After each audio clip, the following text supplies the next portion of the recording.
Halo teman-teman, perkenalkan nama aku Agnesia Firnanda Putri dengan NIM 14235456. Aku salah satu mahasiswi Kesehatan Masyarakat Distrik Surya Global Yogyakarta. Nah, di sini aku akan mereview video bencana alam untuk memenuhi tugas KLB.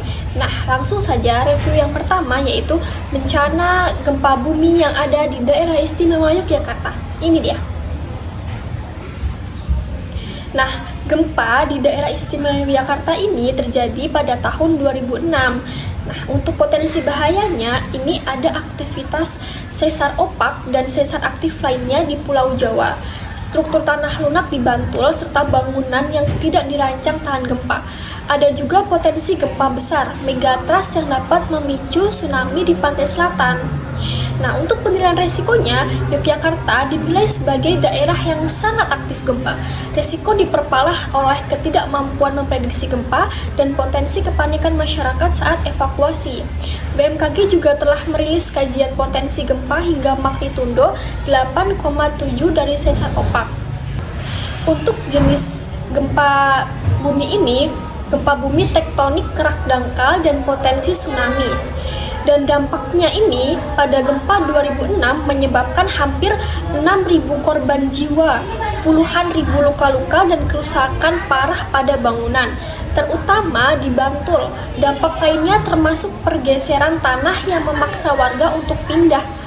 Nah, untuk penanganannya seperti apa? Untuk penanganannya atau pencegahannya ini pasca bencana itu melakukan pembangunan rumah tahan gempa seperti rumah dom, renovasi bangunan, dan pembangunan infrastruktur tahan gempa atau jembatan kretek.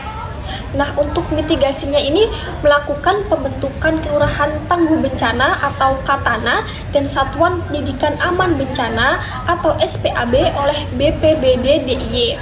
Nah, untuk melakukan edukasinya sendiri itu melakukan upaya penanaman mitigasi secara masif, mulai dari keluarga hingga pemanfaatan destinasi wisata edukatif gempa. Nah, review selanjutnya yaitu review video yang kedua. Ini ancaman megatrust di Banten.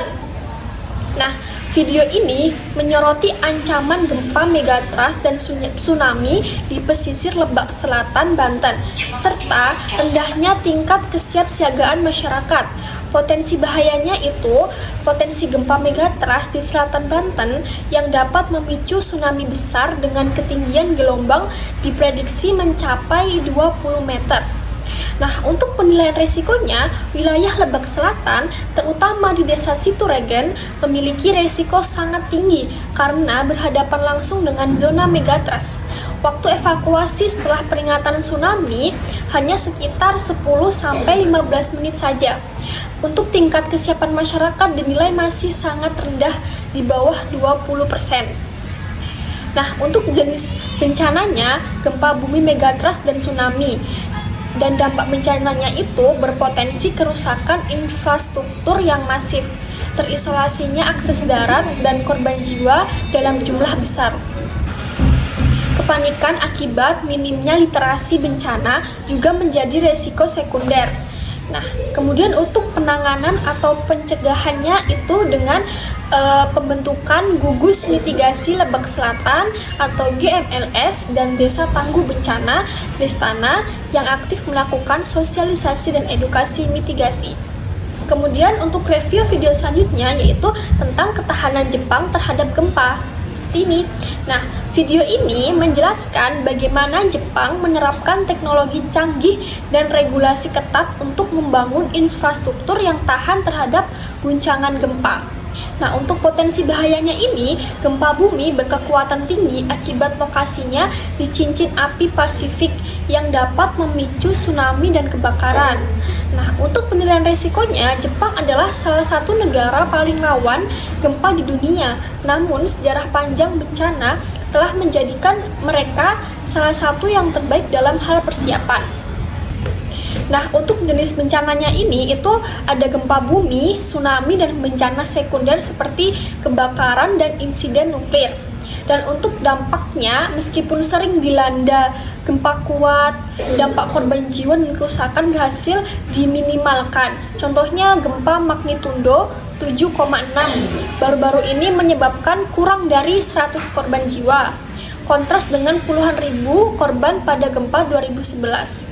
Nah, untuk penanganan dan pencegahannya ini menggunakan regulasi dan teknologi seperti kode bangunan seismik yang sangat ketat sejak 1923. Nah, seperti ini contohnya.